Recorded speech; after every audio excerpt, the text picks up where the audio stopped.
Well, hello there. Hello. Friends. Lovers. Yes, it's the live report from OCON. Thank you for joining us. Conference attendees. That's right. This late on a Sunday night. Yeah. But we just can't take the day off because we miss you, we love you, and we owe you, those of you who are patrons. So let's do this. Let's do a quick live show from OCON, from Miami, Florida. That's right. Have we been having a great time? It's been really lovely, very vibrant, colorful, energetic, and exhausting. That's right. Today is, what is it? It is Sunday, July 2nd, 2023, the 183rd day. Now, it's the 183rd day. There's 182 days left. We hit the halfway point at midnight last night. That means you got to get on it. We got to get on it. If this is not already your best year yet, you've got 182 days left to make it so. 176 days until Christmas and 121 days until Halloween. Yeah. Halloween. Oh. Oh, by the way, happy Canada Day from yesterday. Was Canada. Day. This is coming from residents of the 11th province of Canada, Michigan. Darn right. A boot and all. But so happy Canada Day to all those Canadians out there, all you listening from Canada, all you listening to us later from Canada. Yes. And Jeff Bannister is in the chat. Says, hi, y'all, this is a surprise. You're right. I know a lot of times you don't get to hear us live because you've got a schedule that clashes with ours. Well, here you go, late on a Sunday night. So, thank you for joining us. I got to figure out how to bring up the Facebook version of the chat as well. Oh, no comments yet. Good. We're catching. Oh, wait, Petya is watching. Thank you for watching. Everybody else, of course, we'll catch this later. We have fans numbering in the several, and we know you will catch this later if you're not catching it now. Quick report from OCON. Oh, by the way, this day in history, the book A Brief History of Time by Stephen Hawking becomes a nonfiction bestseller. 3.5 years on the bestseller list. Over 3 million copies of this nonfiction book sold. If you think people just aren't intellectual anymore, people don't care about the highfalutin stuff anymore, pshaw on that. There you go. This date in history, A Brief History of Time, becomes a bestseller. It's also the day in 1964 that Johnson signed the Civil Rights Act. Well, we've been talking civil rights lately, or at least we've been talking the little bits of racism, the little bits of anti-homosexuality, even sexism that are still out there. Not going to do that right now, but it's made for some great conversations. What I really want to talk about, though, is highlights from OCON, the Objectivist Conference in Miami. Yes, if anyone's missing it, if anyone misses it. You're missing it. You're missing it big time. I know we'll tell you about it. Some of our friends are out there enjoying the virtual version. If you couldn't make it to Miami, some folks have subscribed to the digital feeds, and that is super cool, too. Oh, Bonnie is in the chat. Gary is in the chat. Excellent. On Facebook. Hey! Excellent. We saw Gary earlier this week, and that was a lot of fun meeting him. It was great. We've been having the time of our lives. I had the time of my life. This is where Robert picks me up, like Patrick Swayze does with Jennifer Grey. Exactly what I'm going to do, but not on camera. We'll do that a little bit later. Best talks so far. Now, I don't want to say that any of the talks that we don't mention were not the best talks so far. Right. But we're 3 days in, 2 days of talks, and then the big opening reception, which was cool too. And right off the bat, I've got to vote for Tara. Tara Smith, Dr. Smith. Ding, ding, ding. Oh my gosh. Winner. She did a talk called Integrating Objectivity into Your Everyday. Yeah. That sounds a little highfalutin, but it was so good, and I swear it sounded so much like what? It was, kind of, sort of like what we talk about. Kind of. It was very nice. So very, very kindred of her to do that. So it was great. Now, she gave a handout. You didn't have to take notes, but I took notes anyway on my fancy Ayn Rand notebook here that we were given with our swag, the heavy canvas bag and the stuff. You go to any conference, they've got to give you swag. My notes included, I wrote, I feel like I'm listening to a recap of our shows on values and cognitive biases and allies and benevolence. But let me flip over to her notes. Again, a lot of notes in the handout. If you have a chance to watch the virtual version of these, you are in luck. If you don't, now, you know, a lot of the talks at OCON eventually come out on YouTube. They do eventually, about a year or so. And the real signature talks often come out within a month or two. And I'm hoping this is one of those ones that are released quick for those of you who don't have access to the virtual. Oh my God, it is so good. Some of her take-home points were edgy. They were not the usual thing you'd expect to hear at a conference like this, but they were totally the usual thing you expect to hear from us. Because we're on the edge. I mean, the cutting edge of... She quoted Richard Feynman. I mean, we talked earlier about Stephen Hawking and his book that sold 3.5 million copies, but Richard Feynman famously wrote, "Don't believe everything that you think." Mm-hmm. You wouldn't expect an objectivist to say that, or maybe you would if you've thought it through the way Tara Smith did. Yeah, in the sense of check your premises. You know, and monitor and watch. Don't just believe something because you thought it through before, and then you just keep repeating it by rote. Introspect. You know, and she applied that to the objectivist community or any community. But in objectivism, you know, we kind of have the answers to a whole bunch of things.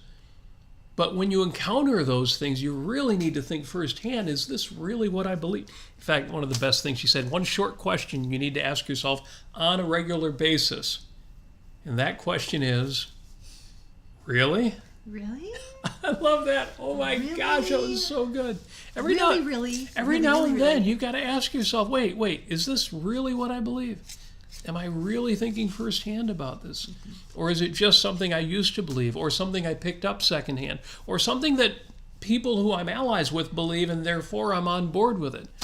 So good. So very good. Yes. It's a very, it was just an excellent reminder, in-depth reminder of firsthand thinking. Yes. And, super cool. She said, she wrapped up with, philosophy should make life easier and better. Yeah. I mean, that's the whole premise of everything we do on Sundays. It's the whole premise of my Thursday show, Life on Earth. Yes. These ideas aren't for winning arguments. They're not for beating people down. They're not for addressing political issues and saving the world in that way. These ideas are great for all that stuff, but that's the smaller part of the project. And I love that Tara is so on board with that. And she asked this question. Tell me this doesn't sound like something you would say or I would say. She asked this question. Do you treat the people you care about like people you care about? What have I said? You know, we've got to learn to treat our allies better than we treat our adversaries. Yes. And it sounds silly. Of course we treat our friends better than we treat our enemies. But is that always true? Oh, it was such a good talk. Yeah, she also reminded us that it's not a sacrifice to value other people. Right. Other people, they're the best thing going. So, that was super cool. Yes. Now, Jean Maroney, who we've interviewed on the show. Yes, and I've interviewed on the Thursday show. We've interviewed on the Thursday show. You joined me for the last one. I loved it. I liked that a lot. Yeah. She also gave a great talk. The three of us talked about that on Life on Earth, that she has taken her happiness essays and developed them now into a second series, Happiness 2. So the talk she gave here at OCON, Objective Confidence, was a development on her Happiness 2. Yes. And there were so many good ones in there. She quoted Galt's speech, John Galt's speech, Atlas Shrugged. Bit of a spoiler, I guess, if I say that there was such a thing as that speech.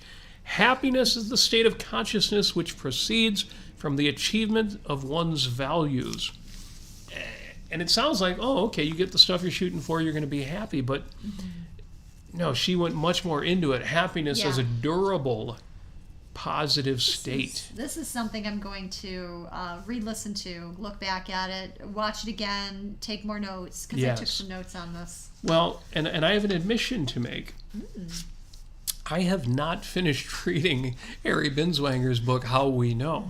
I haven't either. And late in the book, in the page 200 and what is it, 272, Dr. Binswanger makes the point of what certainty really is. And it's not knowing something and there's no way you can be wrong, because we know we're not omniscient and we are fallible. He makes the point, and Jean Maroney, who, if you don't know, is Mrs. Harry Binswanger, repeated it as well and made the point in her own way. Certainty denotes confidence that one can act on a conclusion without doubt. without needing further deliberation or investigation. See, now I've got to finish reading Dr. Binswanger's book, because that take on certainty makes perfect sense in the context of everything Gene says. But philosophically, it's kind of a jaw-dropper. It's kind of a wow. Wait, that's what certainty... I thought certainty was, oh, okay, so I know I'm not wrong. No, it's all about action. It's all about action, which, certainty is purely epistemological. It has nothing to do with living. Loved that. So I've got to say, Tara's talk, outstanding. Gene Maroney's talk, outstanding. Oh, so good.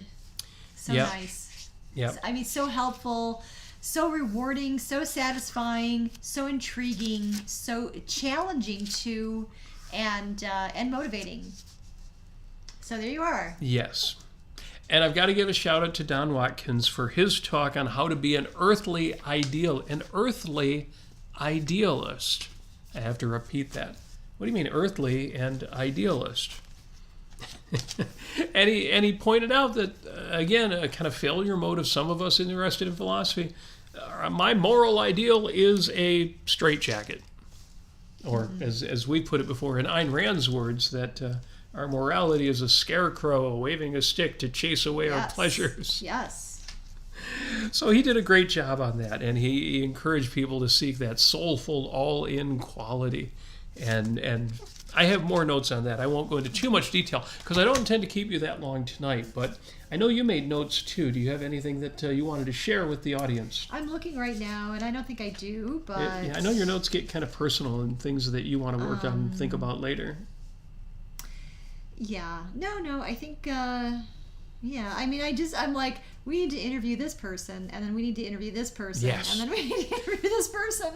And Amy's even better at this than I am, so we're absolutely thinking we got to get some of these people on the show on Sundays, talking to you folks, and I need to get some of them on the Thursday show as well. But I just got to say that we've been having lunch dates with people, and it has been... let's talk about that, the rest of OCON. It's been, we had a lovely, just delightfully splendid breakfast with Luke Travers. Yep. And his recent book is Stories in Paint. Great book, great coffee table. You should book. absolutely own that. I think we've gone to more breakfasts and lunch than we have talks. And I don't want to give short shrift to the other talks. Yes. The other talks were great. Ben Baer talked about Augustine, I missed it, but as some of us call him, Augustine. But Ben Baer on Augustine versus Earthly Pride was an outstanding talk. Yaron Brook did a great show on Russia versus Ukraine. The reason that it didn't rise to the top for me is because Yaron's always talking about that, and he's always brilliant on it. Yeah, it's great. But it's great for people who have never heard him talk about it on his show. Right. Especially, there were a lot of first-timers this year. A lot of first-timers this year. So it was good that he presented that in a very cohesive, easy to understand, with maps, in a way like that was a very good presentation, very solid. And just catching up on the chat here, Bonnie says, it sounds like you're both having a great time. We are having a great time. Yes. Absolutely. And hi, Johnny. Petya says, Miami is so cool. I didn't know how cool Miami was. I didn't either. But speaking of Miami and getting a little bit away from the lectures, we're Bayside, and it's beautiful. The water is beautiful. And so we've been going to the shops and the restaurants, and they've got the big Ferris wheel right on the water, and we're 176 feet up in the air. Amy posted video of that if you're following her on Facebook. On my Facebook Live. Facebook Live on there. So you are absolutely right. We are having a great time. And on top of that, those of you who know us intimately know that Amy is a dancer. And she's not just a dancer, she's a flamenco dancer. Part of a troupe out of Michigan, and she's done performances. I get to play sound guy when she does that. All over Michigan. From way over here in Holland, Michigan at the International Dance Festival to way up here in Rogers City at the theater up there, and all points in between. But when you work with a flamenco troupe, you've got a teacher, a leader, a trainer who kind of leads and designs the dances and has a certain style. Yeah. And over the last few years, we've gone to some flamenco performances. Yes. That give you an idea, well, here's how else it could be done. Yes. There are different styles and different ways people approach it. It can be a very very empowering approach with the dancers, complimenting each other, where there's a lot of camaraderie between dancers and the musicians and singer. And then you've got ones that are a little bit more gig-like, you know, this is kind of a job, see me work, you know. And some of them are much more aesthetic, and they're like, let us bring you into our flamenco world and show you, you know, a new way of looking at existence. And yeah. So as we're preparing to come to Miami, and you've got great Latin influences here. 1/5 of the population speaks Spanish as their primary language, and it's not just, you know, Mexican, obviously Cuban, and we went to a Peruvian restaurant today, and so you've got all these influences. And Amy thought, well, maybe we could see a flamenco performance when we go to Miami. And Amy is the master of our social calendar, so she arranges, she finds a restaurant where there's going to be a flamenco performance. Great, we'll see another one. And then she gets the idea. It's my calendar. maybe you could find some place you could actually take a lesson. Yes. How did that come up? I Googled it. By the power of the internet. Just a one-off lesson. I mean, you're taking your dance practicing every week, but just goes with an entirely different trainer, a different group, different people. I know. I typed in Miami Flamenco Dance Studio, and I looked up the first one. And it looked really interesting and legitimate and experienced. But if you're only going to go once, I mean, how much can you learn? And it turns out she goes to this lesson. Yeah. And I should let you tell me. It was a private lesson. But she was able to see what you do and say, okay, let me critique that and show you what we do and what you could do differently. I love critiques. So even just a single lesson was powerful. It was absolutely, she made me look in the mirror at myself and see somebody who is even more powerful as a dancer. And I was so grateful. It was just the best. It was like 10 Christmases at once. It was just the best. It was such a gift. And John says, Robert, I can't hear you because Amy's dancing. Yeah, well, John knows then. Flamenco dancing can be very loud because you're wearing hard shoes. They're not quite tap shoes, but it's louder than tap dancing when they really get stomping. And we have castanets that are really loud. Yes. But yeah, she showed me, she gave me pointers about castanets. She showed me, and then of course I just wrote everything that I could think of down because I didn't record this. But then today I went to a group lesson with first one went so well she just scheduled a second one right away with 2 other flamenco ladies, and they were quite good. And I learned a new flamenco dance that is much more dramatic, much more intense, much more kind of not sad, but passionate, but in a very serious way.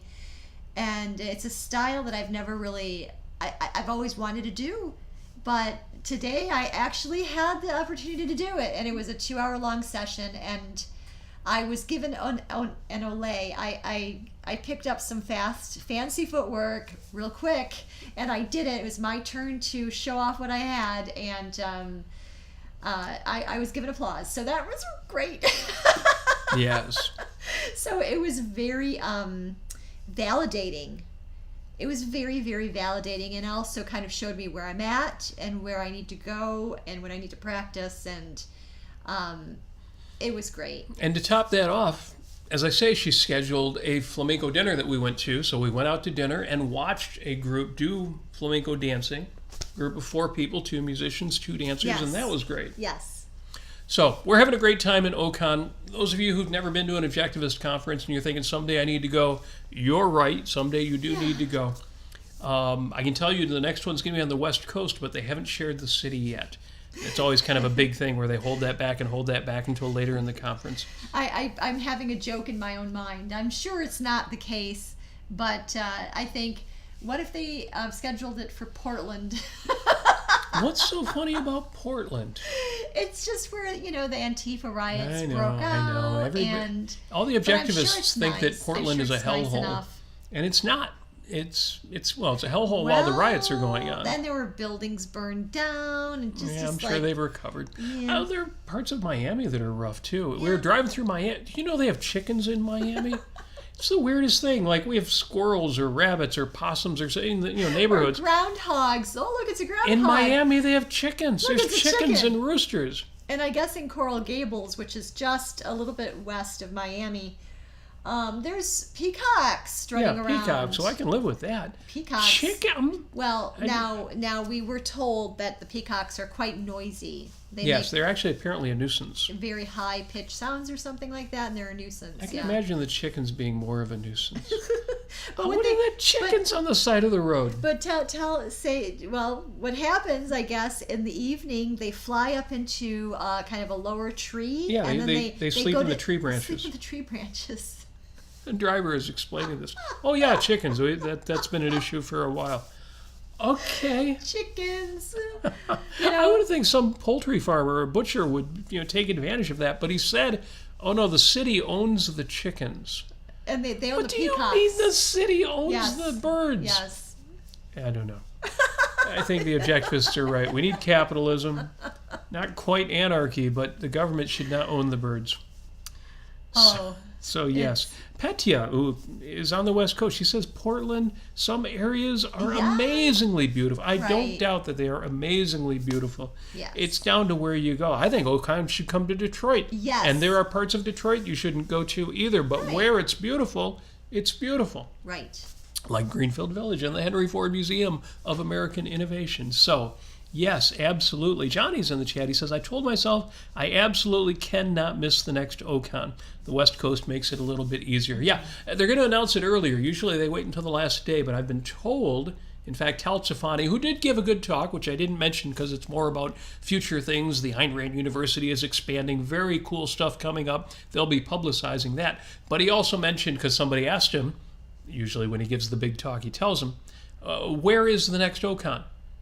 He said, I'm going to tell you tomorrow morning. So I don't know yet. I'm sure it'll be announced and we'll all be sharing it on They're Facebook. They're going to say, it's Portland. But Yaron Brook did let it slip it would be West Coast. And we kind of knew it would be West Coast because it's always been West Coast, East Coast, West Coast, East Coast.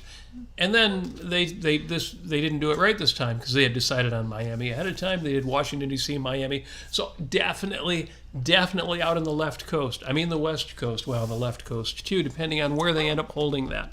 Yeah, Steve's in the chat on Facebook. Oh, great. Excellent. Yeah.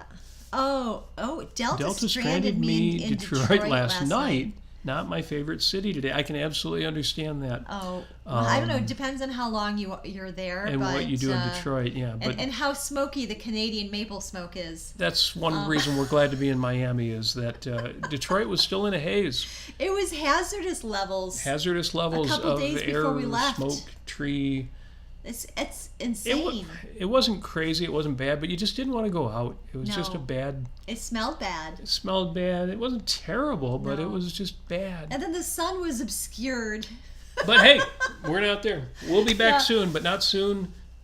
I was going to say not soon enough. Soon enough. Yeah, more than soon enough. Yeah. So, thank you for joining us. Just wanted to give a quick report from Miami, Florida. OCON 2023 is a total hit so far. All of the talks have been good, but some of them have really, really stood out. And it's just great that people are talking about the kinds of things, that we've always thought people need to talk about more. The one thing that I don't think we've actually talked about this part of going to an OCON is when you're going around the hallways, you'll actually see children.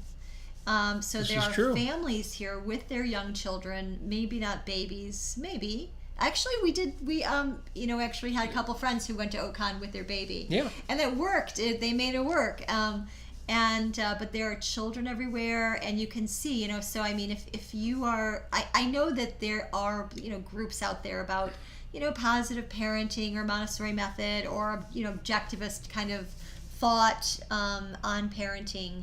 But, you can go to OCON and you can meet these parents who have raised these amazingly delightful kids. Yes. And they're very nice children. They're very nice. Oh, you know what? My screen went out on my YouTube here. I've got YouTube comments here as well. After Jeff Bannister check in, Akira is in as well. Foreign policy is always good for beginners, at least for me it was useful. Yeah, it is. Politics is unquestionably a part of objectivism. The only reason why we tend to give it short shrift is because most people give it probably more than it deserves. But no, I don't mean to undercut the importance of politics. Right. Again, Yaren's talk was a good talk. Yeah, absolutely. Yeah. Right. And on top of that, politics is really excellent if you're actually active in a productive and positive way in it, and which you can be. And you can, whatever it is, writing letters, talking to your congressmen and your representatives, whatever it is, getting the word out, trying to do workshops with groups, collaborate on an ad hoc sort of or kind of a delimited basis with people. It's good. Yeah. But if you're consumed with this thought in the back of your mind when you've got Fox News or CNN running all day, the world is going crazy, everyone is horrible, it's just a total mess, we can't dig out, we can't do anything, the Western civilization is dead, and if that's what you're thinking all day, number one, it's not true. Number two, it's not going to be, you're not setting yourself up for success in terms of value pursuit. So just go to any big city, go to the best neighborhoods, not the worst. Yeah. And try to convince yourself that everything's falling apart and it's not worth planning for the future. Miami is beautiful. Oh, it's beautiful. The tall buildings and the ships, the cruise ships are unbelievable. 1,000 things. We'll talk more about it later. Yeah. I do have the chat up on YouTube, and I see Christopher Smith is in the chat. Speaking of guitarists who've got me outclassed, Christopher Schlegel is here at OCON. Mm-hmm. He's going to be in the talent show, so don't expect next week to hear that I won the talent show. If you don't know who Christopher Schlegel is, last name is spelled like it sounds, Schlegel. Check him out on YouTube. He doesn't get enough hits on his YouTube videos. He puts up these amazing, especially the multi-track where he's playing all the instruments. Incredibly good. Give him a listen. And I'll tell you later that he won the talent show. They're not going to have an award for this, but if there was an award for the coolest participant in a talent show, it would go to you. It really would. I thought it would go to one of the kids. I mean, the coolest, most knowledgeable, has podcasts. Yeah. Wears gorgeous fedoras, married to the most charming lady in the universe. That's true. I should win the husband award for having you as my wife. Okay, now we're getting a little bit punchy. Thank you for joining us. Again, I just wanted to connect with everybody out there, let you know that it's not that we weren't thinking about you. We're a little bit busy this weekend. Wish you were here. Yeah. Think about it next time. Maybe you could. Maybe there's a way to make that happen. Do it on a slim budget. There are people who are here who are not staying in the main hotel. They're off where it's a little less expensive. There are ways to make that happen. Well, let's talk about what's going to be happening. What is going to be happening? So we're going to have more lunches with really nice and good people. That's true. We've already had 6 lunches and dinners with other people, and it's been some of the best conversations we've had. Nice. And a bunch more coming up. Okay. And what else? Oh, so on the actual Independence Day, we've got a lot planned. We're going to go. There's a place called Super Blue in Miami, and it's basically sort of like a fancy art projection kind of fun karaoke light installation. Is there karaoke? No, there's no karaoke. Oh, okay. Unfortunately not. But no, it's a pretty, it's an exhibit with pretty lights. That's what it is, and pretty stuff. It's sort of like Team Labs when we went to Tokyo. It's going to be like Team Labs. So we're going to go do that. We're also going to be, I think, on the rooftop or something. Watching the fireworks from the hotel. That's true. Independence Day is right around the corner, day after tomorrow. Yeah. And there will be fireworks here, assuming we don't get rained out. And hopefully wherever you're at, you've either had for your fireworks already or you've got them coming up. Oh, and then also, so Wednesday night is the last part of the conference, and tell me if I'm not saying this right. Yeonmi Park is going to be here to address us during that closing event. Yeah, they're going to kind of do, I think it's going to be more of like a question and answer sort of thing for her. But they said if you have a book of hers, bring it your so copy. she can sign it, and so we have a copy. We brought our copy. Yeonmi Park is going to be here, and we had a chance to thank her for her courage and get her autograph, because why not? Why not? So thank you for joining us. We're having the time of our lives, and we hope you're doing well out there too. We will be back with just the regular, ordinary information, fact, and inspiration-filled version of 5 Minutes with Robert and Amy Nasir next Sunday. Yeah, and I want to thank if anyone's listening after the fact or right now, if you are at the conference right now and if you've come up to us and shook our hands and told us what, the fact that you like our podcasts, that means a lot to us. That's been very sweet. It's people been who we didn't even wonderful. know were out there. They're not really people to engage in the chat, but yeah, we didn't even know that they were out there. We didn't know they existed, and here they are in person, shaking our hands, telling us that they really appreciate what we say on our podcasts. yeah, if any of you are out there and you've never checked in, by all means, feel free. If you're at OCON, feel free to handshake. There's been hugs as well. Yeah. Whatever works for you. But, if you're out there in the world at large, too, feel free to reach out. We would love to hear from you. We would love to reply to you. So thank you. Thank you to those of you who have been showing us the little extra support here at the event and around the world. And that's it. We're going to wrap it up. Thank you for joining us. As always, we wish you every success you so richly deserve. We wish you all the flourishing, all the happiness. And live from OCON, Miami, Florida, USA, we wish you love.